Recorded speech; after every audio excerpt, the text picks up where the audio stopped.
بسم اللہ الرحمن الرحیم۔ شروع اللہ کے نام سے جو بڑا مہربان اور نہایت رحم کرنے والا ہے۔ محترم ناظرین، دیکھنے اور سننے والوں کو میری طرف سے السلام علیکم۔ امید کرتا ہوں آپ سب خیریت سے ہوں گے۔ انسان اور جنات دو مختلف مخلوق جو اپنی ابتدا سے ہی ایک دوسرے کے شدید دشمن اور مخالف ہیں، لیکن کیا آتش اور خاک کا ملاپ ممکن ہے؟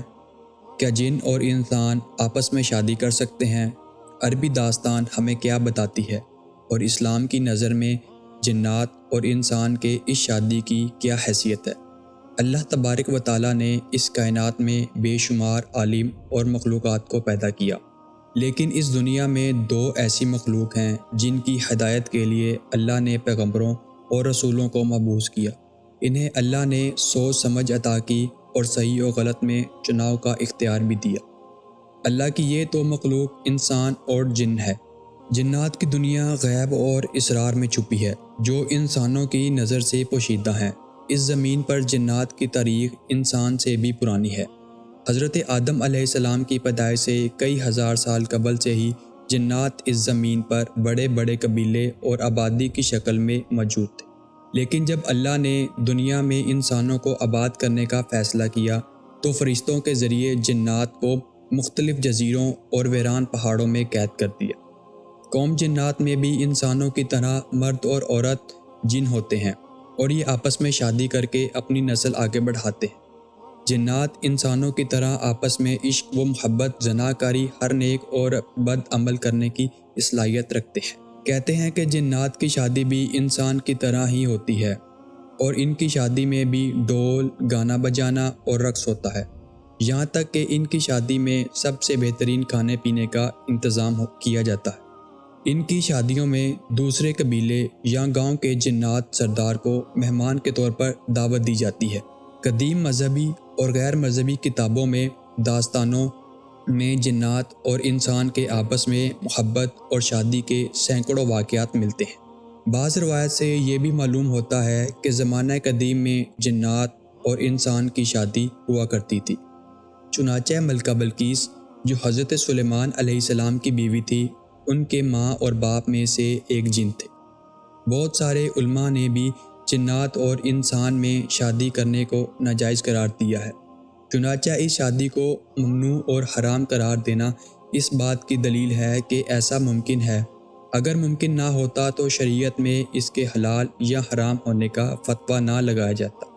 اب یہاں سوال یہ اٹھتا ہے کہ جنات آتشی مخلوق ہیں جبکہ انسان خاکی و آبائی مخلوق ہیں، تو آگ اور پانی کا ملاپ آخر کیسے ممکن ہے؟ اور اس ملاپ کے نتائج میں اولاد کا ہونا خلاف عقل و شعور نظر آتا ہے۔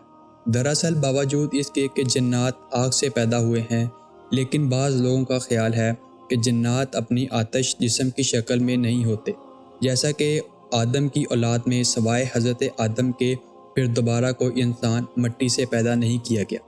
اسی طرح جنات کا پہلا جدہ امجد اور تمام جنات کا باپ آگ سے پیدا کیا گیا، لیکن پھر بھی اس کی نسلوں میں آگ کا عنصر باقی نہ رہا، بلکہ ان جنات کے بھی ہاتھ، پاؤں اور دوسرے اجزاء عام حالت میں بدل گئے۔ جیسا کہ ایک روایت میں رسول پاک صلی اللہ علیہ وآلہ وسلم نے بتایا کہ آپ کو نماز میں شیطان نظر آیا تو آپ نے اس کا گلا گھونٹا۔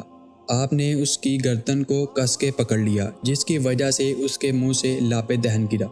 حضور نے اپنے ہاتھ میں سے اس کے زبان سے گرنے والا لاپ کو محسوس کیا، جو بہت ہی ٹھنڈا تھا۔ شیطان کا لاب ہونا اس بات کی دلائل ہے کہ وہ آگ سے دوسرے حالات میں تبدیل ہو چکا ہے، ورنہ اس میں ٹھنڈک موجود نہ ہوتی۔ تو کیا جنات میں بھی انسان جیسی خصوصیات ہوتی ہیں؟ اور کیا وہ انسانوں سے بھی تعلق بنا سکتے ہیں؟ یہ ایک سوال بہت سارے سوالوں کو جنم دیتا ہے، اور ہر سوال کا جواب حیران کن اور سوچ میں ڈال دینے والا ہے۔ لہٰذا علامہ سیوطی نے بہت سارے واقعات نقل کیے ہیں جن سے معلوم ہو انسان اور جنوں میں شادی ہو سکتی ہے۔ اسی طرح امام ابن تیمیہ لکھتے ہیں کہ کبھی کبھی انسان اور جنات آپس میں نکاح کرتے ہیں اور ان کی اولاد بھی ہوتی ہے۔ جنات اور انسان میں شادی کے واقعات اسلام سے قبل اور ظہور اسلام کے بعد بھی ملتے ہیں۔ اسی طرح امام دارمی نے اپنی کتاب الطباع السنن میں ایک واقعہ لکھا جس کے مطابق قبیلہ بخل کے ایک شخص نے روایت کیا کہ ایک جن ہماری کسی لڑکی پر عاشق ہو گیا اور ہمارے پاس اس کی شادی کا پیغام بھیجا۔ اس نے کہا مجھے پسند نہیں کہ میں اسے حرام طریقے سے استعمال کروں۔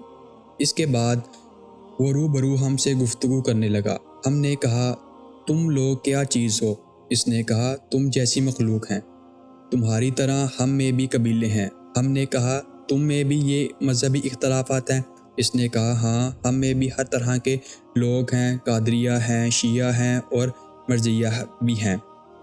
ہم نے کہا تمہارا تعلق کس جماعت سے ہے؟ اس نے کہا مرزیہ سے۔ چنانچہ ہم نے لڑکی کو اس سے بیعت دیا۔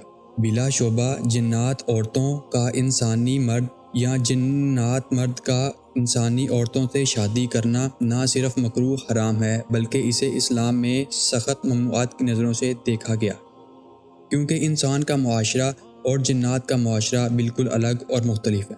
اسی لیے اللہ تعالیٰ نے انسانوں پر احسان کیا اور ہمارے لیے انسانوں میں ہی عورتیں اور مردوں کے جوڑے پیدا فرمائے۔